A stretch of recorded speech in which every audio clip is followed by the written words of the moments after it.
Hello दोस्तों, कैसे हैं आप लोग। हमें उम्मीद होगी कि आप घर पर होंगे और सुरक्षित होंगे। जैसा कि हमने आपको ये बताया था कि हमारी और आपकी मुलाकात एक अंतर्राष्ट्रीय टॉपिक के साथ होगी और वो अंतर्राष्ट्रीय विषय है ताइवान और चीन। हाल ही में आपने देखा होगा कि चीन अपनी विस्तारवादी नीतियों के कारण अंतर्राष्ट्रीय स्तर पर काफ़ी चर्चित रहा। उसकी विस्तारवादी नीतियों के कारण ही ये उसकी विस्तारवादी नीतियों का परिणाम ही है कि वो एक तरफ ताइवान, एक तरफ हांगकांग और दूसरी तरफ तिब्बत को अपना क्षेत्र बताने का प्रयास कर रहा है। और हाल ही में जिस प्रकार भारत और चाइना के बीच कुछ क्षेत्रों को लेकर विवाद उत्पन्न हो रहा है, ये भी उसकी विस्तारवादी नीति का ही परिणाम है। आज हम आपको बताने का प्रयास करेंगे कि कैसे republic China, people's republic China, साम्यवादी राष्ट्रवादी पार्टी, सन यात सेन, कुओमिंतांग पार्टी, ये चीज़ें कैसी आई अंतर्राष्ट्रीय स्तर के विश्व के इतिहास के अंतर्गत, और कैसे ताइवान आजकल जब दुनिया का कोई देश ये कहता है कि ताइवान एक स्वतंत्र देश है और उससे हम अपने एक अलग संबंध बनाएंगे, तो चीन को ये बात अच्छी नहीं लगती है और चीन उस पर अपनी नाराज़गी व्यक्त करता है। इन्हीं चीज़ों को आज हम बताने का प्रयास करेंगे और मैं आपको अभी इसी वक्त बता दे रहा हूँ। इसके बाद हमारी जो वीडियो आएंगे वो करंट से जुड़े हुए होंगे। हम आपको जुलाई 2019 से और ये जून 2020 तक का करंट आपको देने का प्रयास करेंगे। कोशिश रहेगी हमारी 2 वीडियो देने की। एक वीडियो में मैं आपको करंट दूंगा और दूसरे वीडियो में मैं आपको इतिहास और अर्थव्यवस्था 2 सब्जेक्ट लेकर, उधर वो 2 सब्जेक्ट रहेंगे, उधर आपका करंट रहेगा। अर्थात 3 सब्जेक्ट आपको देने के प्रयास होते रहेंगे। हमारे वीडियो लगभग 10 दिनों के अंदर 2 वीडियो आते रहेंगे।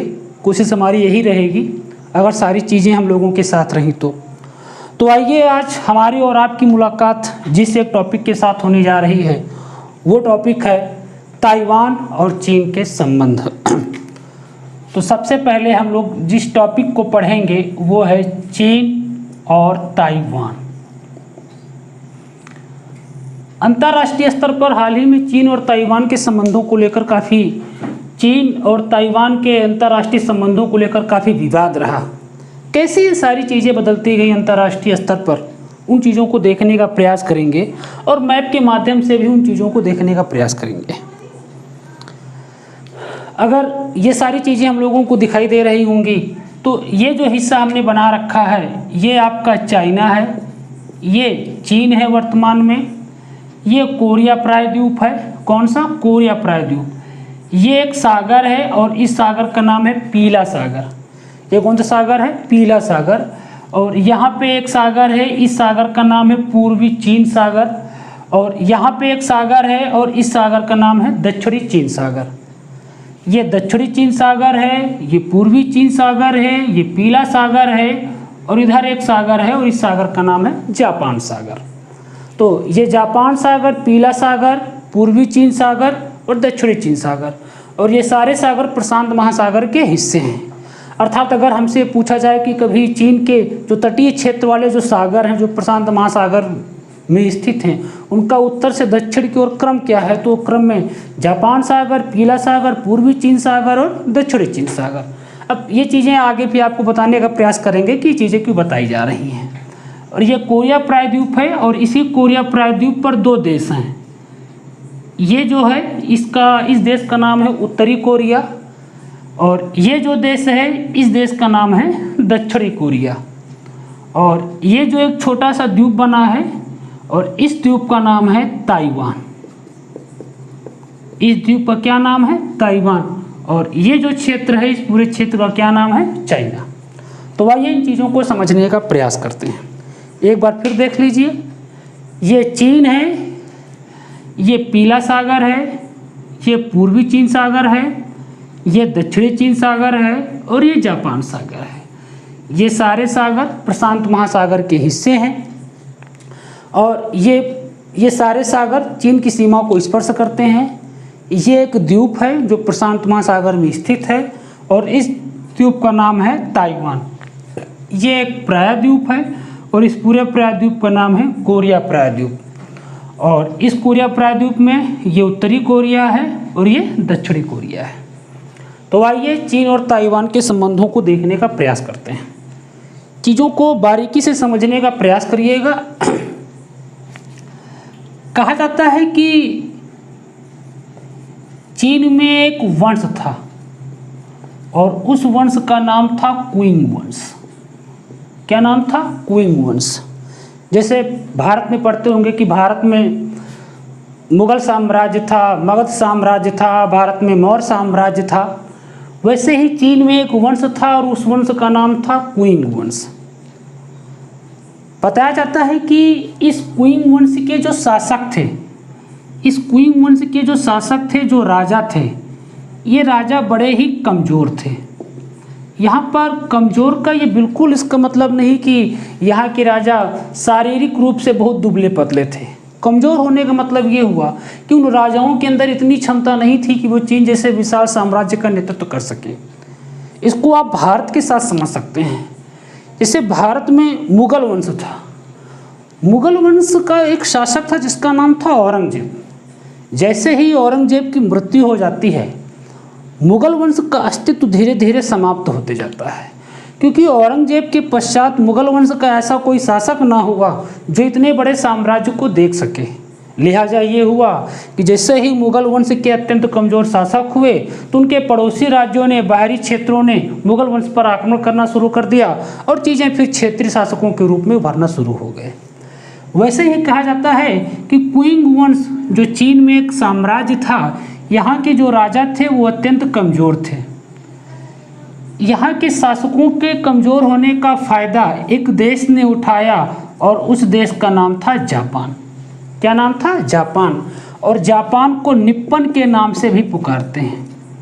इसे क्या कहते हैं? निप्पन भी कहते हैं। क्विंग वंश के शासक अत्यंत कमज़ोर थे। इस चीज़ का फ़ायदा किसने उठाया? जापान ने उठाया। और जापान ने जब इस चीज़ का फ़ायदा उठाया तो जैसे जापान को निप्पन कहते हैं, वैसे ही चीन को एक नाम दिया जाता है और वो नाम है साइनो। क्या है? साइनो। जैसे जापान को निप्पन, भारत को इंडिया, वैसे ही चाइना या चीन को साइनो के नाम से भी पुकारते हैं। जापान ने देखा कि क्विंग वंश के शासक अत्यंत कमज़ोर हैं, इसलिए जापान ने किया क्या, उसने इस साइनो पर हमला कर दिया। इस साइनो पर क्या कर दिया? आक्रमण कर दिया। इस प्रकार से साइनो और जापान के बीच में ये युद्ध हो गया और इसी को कहते हैं साइनो जापान का प्रथम युद्ध। इसी को क्या कहते हैं? साइनो जापान का प्रथम युद्ध। साइनो जापान का जो ये प्रथम युद्ध हुआ, ये युद्ध हुआ 1894 से 1895 के बीच में। साइनो जापान का जो प्रथम युद्ध होता है वो युद्ध होता है 1894 से 1895 के बीच में।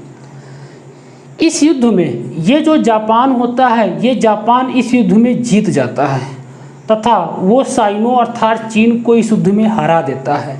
सिर्फ हराता ही नहीं, बल्कि अगर इन चीज़ों को हम यहाँ पे देखें तो ये जो क्षेत्र था, कोरिया का जो ये क्षेत्र था, इस क्षेत्र पर भी जापान का अधिकार हो जाता है। और ये जो तटवर्ती जो क्षेत्र था चाइना का, इस क्षेत्र पर भी जापान का अधिकार हो जाता है और इसके साथ साथ ताइवान पर भी जापान का अपना अधिकार हो जाता है। अर्थात जापान भी अपनी विस्तारवादी नीति को शुरुआत में अपना रहा था और उसने अपनी इस विस्तारवादी नीति के तहत ही जब प्रथम साइनो जापान युद्ध हुआ तो इस प्रथम साइनो जापान युद्ध के अंतर्गत जापान ने कोरिया और चीन का तटवर्तीय क्षेत्र और इसके अलावा ताइवान, इन क्षेत्रों पर कब्जा हो गया। और इन तीनों क्षेत्रों पर कब्जा किसका हो गया? चाइना का। इन तीनों क्षेत्रों पर कब्जा किसका हो गया? चाइना का। अर्थात प्रथम साइनो जापान युद्ध के दौरान जापान का कोरिया तटवर्तीय क्षेत्र और ये ताइवान जो छोटा सा द्वीप था, इस द्वीप पर अधिकार किसका हो गया? जापान का। अब जब जापान का इन क्षेत्रों पर अधिकार हो जाता है तो इसी क्रम में चाइना में एक दूसरी घटना घटती है, और दूसरी घटना ये घटती है कि चाइना अब धीरे धीरे छोटे छोटे राज्यों में टूटने लगता है, क्योंकि शासक कमज़ोर था, बाहरी आक्रमण होने लगे, और फिर इसी दौरान छोटे छोटे शासकों के रूप में चाइना में क्षेत्रीय शासक उत्पन्न होने लगे। ठीक वैसे ही जैसे जब मुगल वंश में औरंगजेब की मृत्यु के पश्चात जब एक शक्तिशाली शासक न रहा तो फिर मराठों का उदय होने लगा, तो फिर उधर सिखों का उदय होने लगा, क्योंकि शासक जब कमज़ोर होगा तो सीधी सी बात है उसके आसपास के जो शासक होते हैं उन्हें उस क्षेत्र पर हमला करने का मौका मिल जाता है, और बाहरी क्षेत्रों को भी उस क्षेत्र पर हमला करने का मौका मिल जाता है। कहा जाता है कि इस प्रथम जापान युद्ध के दौरान ही चीन में छोटे छोटे राज्यों का उदय होने लगा। ये छोटे छोटे क्षेत्रीय शासकों के रूप में उदय होने लगे, जिस में होने लगे थे मुगल साम्राज्य के पतन के पश्चात। ये सारी चीज़ें एक तरफ हो रही थी, वहीं दूसरी तरफ इस चीन के क्षेत्र के लिए 1905 में रूस और जापान के बीच में भी युद्ध होता है, और 1905 में रूस और जापान के बीच जो ये युद्ध होता है, ये युद्ध चीन के लिए होता है और चीन की ज़मीन पर होता है, और इस युद्ध में जापान रूस को पराजित कर देता है। ये उतनी ही बड़ी हार थी, ये उतनी ही बड़ी ऐतिहासिक जीत बताई जाती है जैसे वियतनाम ने अमेरिका को पराजित किया। बिल्कुल पूरी तरह से तो पराजित नहीं कहा जा सकता है, लेकिन हाँ कहीं ना कहीं ये कहा जाता है कि अमेरिका की सेना को वापस होने पर मजबूर कर दिया। 1905 के रूस और जापान के युद्ध में जापान ने रूस को पराजित कर दिया।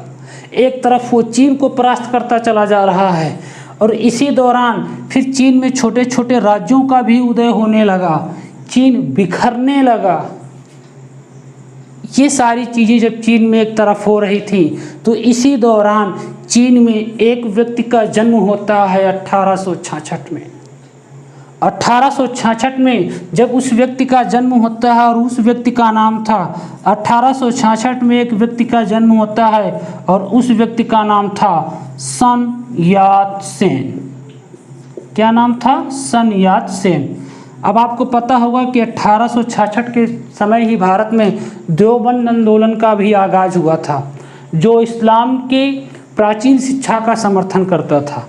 तो 1866 में ही सन यात सेन का जन्म हुआ। सन यात सेन के बारे में कहा जाता है कि सन यात सेन इन्हें आधुनिक चीन का निर्माता कहा जाता है। कि इन्होंने आधुनिक चीन का जन्म किसके द्वारा किया गया है? सन यात सेन के द्वारा किया जाता है। कहा जाता है कि सन यात सेन लोकतंत्र के समर्थक थे, और सन यात सेन लोकतंत्र के समर्थक के साथ साथ ये भी चाहते थे कि चीन किसी भी देश का उपनिवेश न बन सके। तो लोकतंत्र के साथ साथ अब ये चीन को आगे बढ़ाने का प्रयास कर रहे थे कि हमें चीन में लोकतंत्र को बढ़ावा देना है। तो कहीं न कहीं पश्चिमी विचारधाराओं से ये काफ़ी प्रभावित थे। तो ये लोकतंत्र के समर्थक माने जाते हैं सन यात सेन। इसके आगे की चीज़ें जब आपको हम बताएं तो उससे पहले एक बार फिर आपको हम बता दें कि हम लोगों ने क्या क्या पढ़ा। चीन और ताइवान के संबंध पढ़ने का प्रयास कर रहे हैं।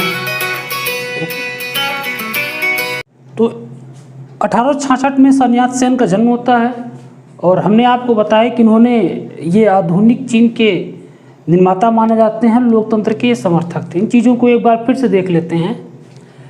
हमें आज पढ़ना है चीन की हाल ही में जो विस्तारवादी नीति है, उस विस्तारवादी नीति के कारण चीन ने ताइवान को अपना हिस्सा बताया। तो चीन और ताइवान का क्या विश्व इतिहास के पटल पर क्या इसका मुद्दा है वो बताने का प्रयास कर रहे हैं।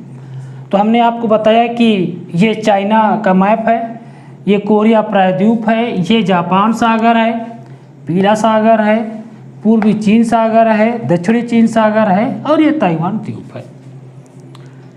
चीन में क्विंग वंश था।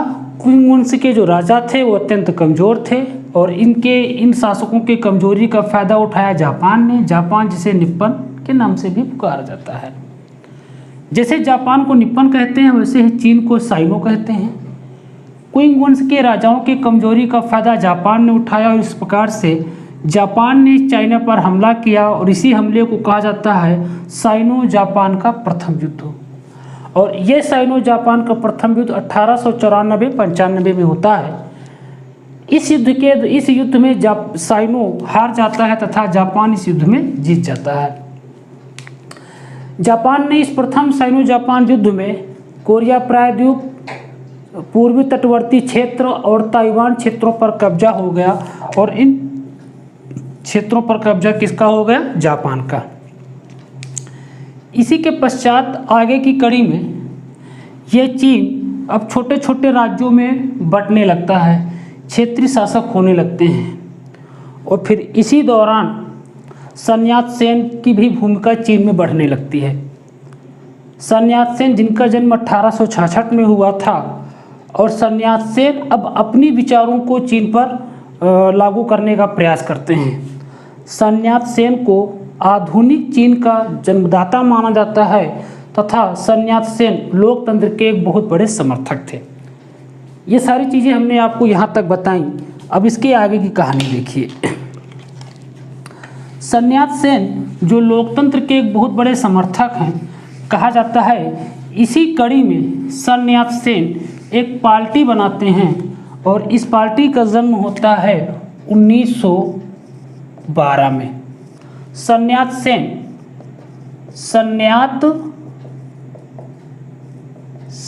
1912 में एक पार्टी बनाते हैं और उस पार्टी का नाम था कुओमिंटांग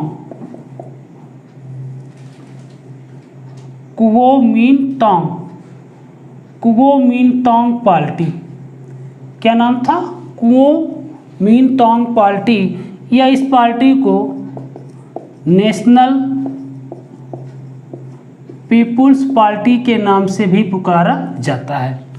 तो कुओमिंटांग पार्टी की स्थापना कब हुई? 1912 में हुई और इस पार्टी के संस्थापक कौन थे? सन यात सेन थे।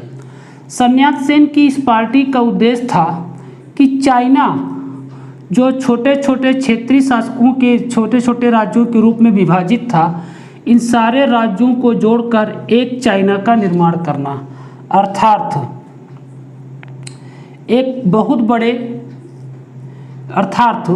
एक ऐसे चाइना का निर्माण करना जो छोटे छोटे राज्यों में विखंडित न होकर बल्कि एक राष्ट्र के रूप में चाइना उभरकर सामने आए और इस चाइना में लोकतंत्र होगा। इसीलिए उन्होंने कहा ये रिपब्लिक चाइना होगा। क्या होगा? रिपब्लिक चाइना होगा। तो एक रिपब्लिक चाइना का ख्वाब देखा सन यात सेन ने और इसी के प्रयास में ये काम करना शुरू कर देते हैं और लोकतंत्र को यहाँ पर लाने का प्रयास करते हैं। इतिहासकार बताते हैं सन यात सेन अपने इन सपनों को पूरा करने में लग जाते हैं, लेकिन बीच में एक दुर्घटना हो जाती है और दुर्घटना ये हो जाती है कि 1912 के बाद 1925 में सन यात सेन की मृत्यु हो जाती है। सन यात सेन की क्या हो जाती है? मृत्यु हो जाती है। 1925 में सन यात सेन की जब मृत्यु हो जाती है तो अब इनके जो विचारक थे वो दो अलग अलग भागों में बढ़ जाते हैं, अर्थात 1925 के बाद सन यात सेन की मृत्यु के पश्चात ये कुओमिंटांग पार्टी दो विचारधाराओं में बढ़ जाती है। एक को कहा जाता है नेशनलिस्ट पार्टी और एक को कहा जाता है कम्युनिस्ट पार्टी। जहाँ पर इस नेशनलिस्ट पार्टी का नेतृत्वकर्ता जो थे उनका नाम था चियांग काई शेक। क्या नाम था? Chiang Kai Shek. ये एक राष्ट्रवादी पार्टी के समर्थक थे, वहीं कम्युनिस्ट पार्टी के समर्थक थे माओ जेडोंग। कौन थे? माओ जेडोंग। तो माओ जेडोंग कम्युनिस्ट पार्टी के समर्थक थे।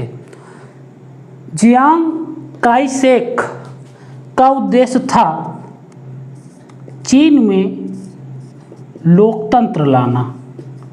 ये चाहते थे कि चीन में क्या हो? लोकतंत्र हो। वहीं माओ जेडोंग या कम्युनिस्ट पार्टी चीन में लोकतंत्र के समर्थक नहीं थे, बल्कि ये कम्युनिस्ट या साम्यवादी के समर्थक थे। वहीं चियांग काई शेक चाहते थे कि चीन एक उदारवादी नीति को अपनाए, वहीं कम्युनिस्ट पार्टी या माओ जेडोंग एक तानाशाही विचारों का समर्थन कर रहे थे। वहीं जियांग काई शेक चाहते थे कि इस चाइना के अंतर्गत जो राष्ट्राध्यक्ष हो वो जनता के बीच से निर्वाचित होकर आए। वहीं कम्युनिस्ट पार्टी का कहना था कि राष्ट्राध्यक्ष जनता के बीच से चुनकर नहीं आना चाहिए, बल्कि एक बंद कमरे के अंदर 4 लोग मिलकर अपने राष्ट्राध्यक्ष का चुनाव कर लें। ये इस विचारधारा के समर्थक थे और जियांग काई शेक ये इस विचारधारा के समर्थक थे। ये सारी चीज़ें चाइना के दौर में तब होती हैं जैसे ही सन यात सेन की क्या हो जाती है, मृत्यु हो जाती है। इसी दौरान होता क्या है कि नेशनलिस्ट पार्टी और कम्युनिस्ट पार्टी दोनों की विचारधाराएं अलग होती हैं, हालांकि दोनों का उद्देश्य एक ही होता है और वो एक उद्देश्य होता है एक चाइना का निर्माण करना, एक राष्ट्र का निर्माण करना, लेकिन दोनों की विचारधाराएं क्या होती हैं, अलग होती हैं। और इन्हीं विचारधाराओं के परिणाम के स्वरूप ही इसी के बाद एक दूसरी घटना घटती है चीन के इतिहास में। और दूसरी घटना ये घटती है कि चीन का एक यहाँ पे एक शहर है और इस शहर का नाम है संघाई। क्या नाम है? संघाई। और इस घटना को देखने का हम लोग प्रयास करेंगे।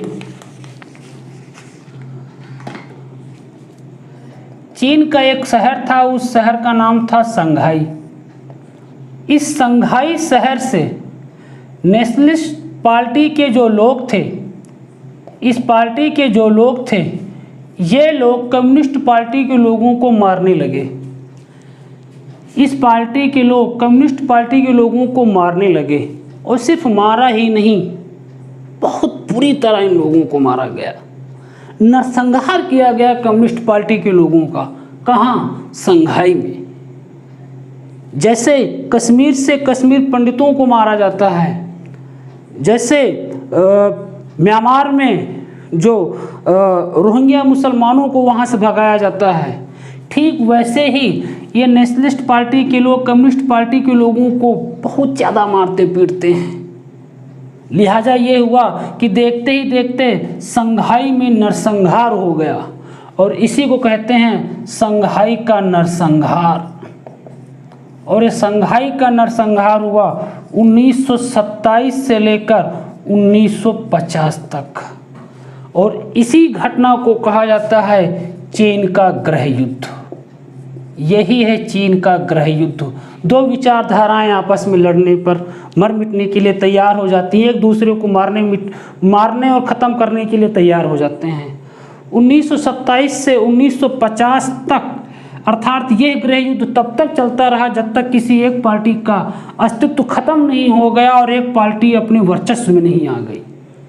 और इसी को चीन का गृह युद्ध कहा जाता है और इसी को संघाई का नरसंहार कहा जाता है। बहुत बुरी तरह से कम्युनिस्ट पार्टी के लोगों को जियांग काई शेक की पार्टी के लोगों ने मारकर भगा दिया। परिणाम ये हुआ, इसी दौरान जब इस चाइना के अंदर ये नेशनलिस्ट पार्टी के लोग और कम्युनिस्ट पार्टी के लोग आपस में लड़ते रहे, तो इसी दौरान हुआ क्या कि 1931 में जापान ने चीन पर फिर हमला कर दिया। इनकी कहानी ही अलग है। जैसे आज चीन अपनी विस्तारवादी नीतियों के लिए जाना जाता है और जापान उसकी आलोचना करता है, वैसे कभी एक समय ऐसा था कि ये चीन जापान का शिकार होता रहता था। 1931 में जब जापान ने चीन पर हमला किया, और सिर्फ हमला ही नहीं किया बल्कि इस चाइना का जो ये सबसे बड़ा राज्य था और इस राज्य का नाम था मंचूरिया। इस राज्य का क्या नाम था? मंचूरिया। चाइना का एक सबसे बड़ा राज्य था और उस राज्य का नाम था मंचूरिया। इस मंचूरिया पर जापान ने क्या कर लिया? कब्जा कर लिया। इस मंचूरिया पर जापान ने कब्जा कर लिया और इस मंचूरिया पर जापान ने एक ऐसी सरकार बनाई जो जापान के इशारों पर काम करती हो। ये क्षेत्र चीन के अंतर्गत आता था, लेकिन अगर यहाँ पर कोई चीनी भाषा बोलता था तो जापानी लोग उसे गोली मार देते थे। बिल्कुल कोहराम मचा दिया जापान ने चीन में। मंचूरिया पर जब जापान का कब्जा हो गया तो यहाँ पर चीन में जियांग काई शेक और माओ जेडोंग के लोगों ने देखा कि हम लोग आपस में लड़ रहे हैं और ये जापान हमारे क्षेत्रों पर कब्जा करता चला जा रहा है, तो इन दोनों लोगों ने सोचा कि क्यों न हम आपस में मिलकर इस जापान का सामना करें। और फिर इसी दौरान शुरू हो जाता है एक नया वार, और वो होता है 1937 से चलता है 1945 तक, और इसे कहते हैं द्वितीय जापान चीन युद्ध। ये द्वितीय जापान चीन युद्ध शुरू होता है। जब द्वितीय जापान चीन युद्ध शुरू होता है 1937 से शुरू होता है और ख़त्म तब होता है जब जापान का ही अस्तित्व खत्म हो जाता है। तब तक ये द्वितीय जापान युद्ध चलता है। और इस युद्ध के दौरान, क्योंकि इसी के अंतराल में ही 1939 से 1945 तक द्वितीय विश्व युद्ध शुरू हो जाता है, और हम लोगों ने पढ़ा होगा कि 1945 में ही अमेरिका ने जापान पर परमाणु बम फेंक दिया। जब अमेरिका ने जापान पर परमाणु बम फेंक दिया तो जापान पूरी तरह से तबाह हो गया। अब जापान की बाजुओं में इतनी ताकत न रही कि वो अपनी उसी विस्तारवादी नीति को आगे बढ़ाते रहे, इसीलिए जापान की हार हो गई। और जापान की हार होने का मतलब ये हुआ कि जिन क्षेत्रों पर जापान का कब्जा था वो सारे क्षेत्र फिर इन्हीं लोगों के हो गए, चाइना के हो गए। और जापान हार जाता है, और हारने के पश्चात ही चाइना में एक नई कहानी शुरू हो जाती है। और नई कहानी ये शुरू हो जाती है कि 1945 में ही एक देश था, और उस देश का नाम था रूस। क्या नाम था? रूस। चीन के जो कम्युनिस्ट पार्टी के जो लोग होते हैं ये रूस से मदद लेते हैं। ये रूस से क्या लेते हैं? मदद लेते हैं। 1945 में रूस से मदद मांगी गई, कम्युनिस्ट पार्टी के लोगों ने रूस से मदद मांगी, और इसी मदद के सहारे 3 साल 1948 तक कम्युनिस्ट पार्टी के लोग अब ढूंढ कर नेशनलिस्ट पार्टी के लोगों को मारने लगे।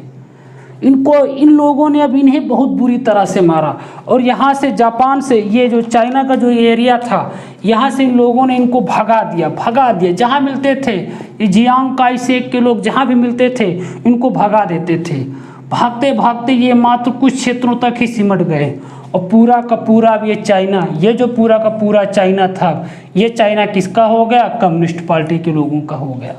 अर्थात 1948 में कम्युनिस्ट पार्टी के लोगों ने जियांग काई शेक के लोगों को मारकर भगा दिया, पूरी तरह से इनका नरसंहार किया। और इसी के पश्चात 1949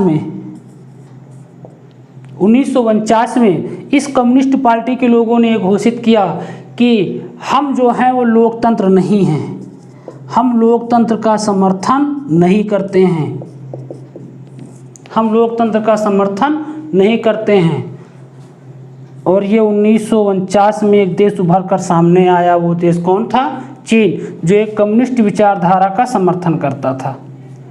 जब 1949 में चीन ने अपने आप को कम्युनिस्ट के रूप में घोषित कर दिया, तो इसी दौरान जियांग काई शेक जो थे, जो नेशनलिस्ट पार्टी के समर्थक थे, वो यहाँ से सीधे निकल आते हैं और कुछ लोगों को लेकर चले आते हैं इसी द्वीप पर।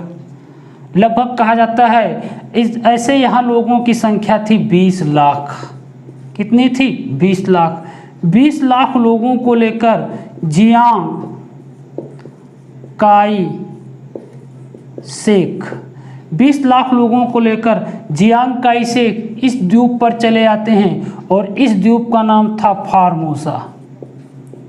क्या नाम था? फार्मोसा। और इसी फार्मोसा को वर्तमान में जिस नाम से जानते हैं वो नाम क्या है? ताइवान। तो इसी फार्मोसा पर ये जियांग काई शेक आ जाते हैं और कहते हैं कि हम चीन के मूल हिस्सा हैं, हम ही वास्तविक चीन हैं, और कहते हैं हम ही चाइना हैं और हम लोकतंत्र का समर्थन करते हैं। इसलिए इन्होंने अपने आप को क्या कहा? Republic China. इसीलिए ताइवान को रिपब्लिक चाइना के नाम से भी जाना जाता है। अब रिपब्लिक चाइना ताइवान समर्थन करता है, ताइवान में लोकतंत्र है, रिपब्लिक चाइना ताइवान के नाम से जाना जाता है। तो वहीं इस चाइना ने कहा हम पीपुल्स रिपब्लिक चाइना है, हम वास्तविक चाइना है, पुराने चाइना हम हैं, हमारी सबसे पुरानी पहचान है। और ये हमारा हिस्सा है।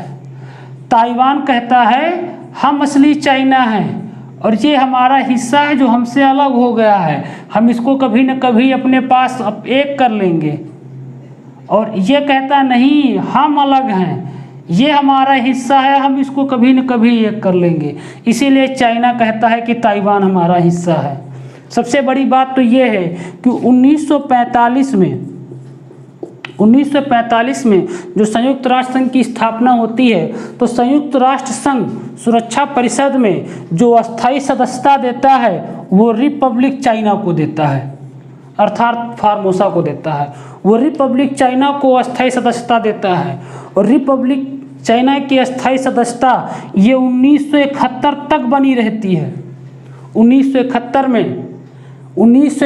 में रिपब्लिक चाइना को बदलकर वो पीपुल्स रिपब्लिक चाइना कर दिया जाता है और फिर कहा जाता है कि ताइवान कोई स्वतंत्र देश नहीं है बल्कि वो चीन का ही एक अभिन्न क्या है, हिस्सा है। तो ये पीपुल्स रिपब्लिक चाइना और रिपब्लिक चाइना, ताइवान और चीन के बीच जो एक विवाद था वो एक विवाद का सबसे मूल विषय था।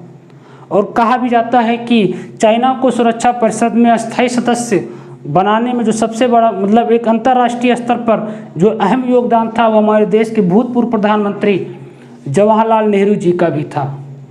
उन्होंने सही किया, ये गलत, ये उस समय की बात थी क्योंकि हो सकता है कि उस समय के हालात ऐसे रहे हों कि भारत को समर्थन करना पड़ा हो चीन को।